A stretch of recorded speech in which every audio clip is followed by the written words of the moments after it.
qoyskani waa qoys tan yar ah oo lagu magacaabo Maxamed Axmed Ibrahim Xasan waxayna ka soo qaxeen koonfurta dalka Soomaaliya waxayna weydiisanayaan dadka muxsiniinta ku sugan daafaha caalamka in ay soo caawinaan waxayna la noolaan jireen reerkaasi intii ay xoolihii ay jireen oo ayna dhammaan xooluhu eheladooda iyo qaraabadooda kadib markii eheladoodii iyo qaraabadoodii ay xoolihii ka dhamaadeen wayna isu daafad waayeen aabbaha qoyskan markii aan hordhigay kabarada ayuu ilmeeyay wuxuuna ka ilmeeyay nolosha gurigiisa ka jirta iyo duruufaha haysta waxba ma haysano waxaa muslimka waa noo weydiinaysa baa la rabo waxaana caawiya wiilka curad ee qoyskaasi ayaa isna ka warramaya xaaladda duruufeed ee haysata aabbihii iyo hooyadii iyo nolosha gurigooda ka jirta dadka islaamka ayna caawiyaan hooyadii iyo aabbahay labaduba waa laba qof oo waaweyn oo waayeela garatay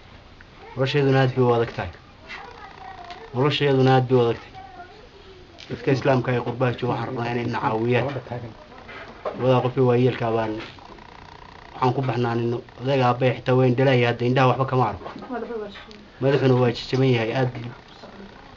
nolosheedu aad bay u adag tahay dadka islaamka ee dibadda ku nool waxaan rabnaa inay aad una caawiyaan gurigna ma haysano guri la-aan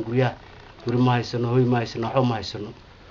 waana kuwan ehelada iyo qaraabada qoyskaasi kadib markii ay xoolihii ka dhamaadeen ay u daafad waayeen dadka muxsiniinta ee daafaha caalamka ku kala nool wuxuu weydiinayaa waxaana lagala soo xidhiidhi karaa lambarada iminka shaashada idinka muuqda iyo weliba xawaaladaha dalka Soomaaliya ee magaalada Niceel oo la noolaan jiray dadka xoolaha haysta ama miyiga ha joogaan ama magaalada ba ha joogeen oo dadkiina oo waqtigii iska soo xidhiidhay xoolo iska yaraadeen ama iska dhamaadeen reerkaas oo u baahan in la taakulayo oo aan hoy lahayn oo hanti lahayn oo odagu tabcaannimada iyo bukaanka iyo indhala-aantu ay u sii dheer tahay reerkaasaanu doonaynaa dadka dhulka muslimiinta ah amase dadka jahliyada ah oo dhulka jira inay soo caawimaan intaasaanu doonaynaa waad aragtaa nolosha ee ka muuqata ee reerka kan intaan u warhayno waxa weeye waa ninka xanuunsanaya waa islaanta xanuunsanaysa waa inankaas oo ku dhex baxay oo ku dhex jira oo iyagii kala guraya oo kala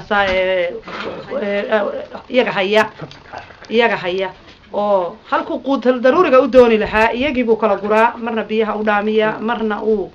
wax u qabtaayo iyagii cunadii u karinaya dadkani waxay weeyaan dad ilaahi islaamba u baahan dad iyaga haya oo halku quud daruuriga u dooni lahaa iyagii buu kala guraa marna biyaha u dhaamiya marna uu wax u qabtaayo iyagii cunadii u karinaya dadkani waxay weeyaan dad ilaahi islaamba u baahan dad islaan iyo ilaahi islaamba u baahan waad aragtaan dhibaatada ka muuqata hoy ma laha maxaan idhaahdayay ma laha hanti ay haystaan oo soo qabsanayaan awal waxay la noolaan jireen hadday baadiyaha tahay iyo hadday magaaladaba tahay waxay la noolaan jireen dadka eheliyada oo ay ka dhasheen bay la noolaan jireen oo wax iska quudin jiray hadda adduunka way soo xidhay xoolihii waad aragtaan way dhamaadeen magaaladii waxa ku dhacday yacni waqtigii oo iska xumaaday abaaro waxaasaa ka dhacay dabadeedna saasaa keentay dhibka faraha badan ee soo wajahay reerka kan marka waxaan jecelnahay islaamka waxaan weydiisanaynaa anagoo baaq dheer u dirayna waxaan weydiisanaynaa in ay si degdega u soo caawiyaan oo wax uga qabtaan hawshoodan dadkan aad aragtid oo muuqaalkooda aad aragtaan sida ay yihiin ninka xanuunsanaya ooyaya weli al'aan uu ooyaya waxa ooyaya inankii waa ku dhex jiraayo wax uu sameeyo garan la yahay xaajiyadii waa arkayso inay nala hadli weydo waad arkayseen marka dadka islaamka ee muxsiniinta oo dalka ku nool waxaan jecelnahay inay wax badan u qabtaan hoy u dhisaan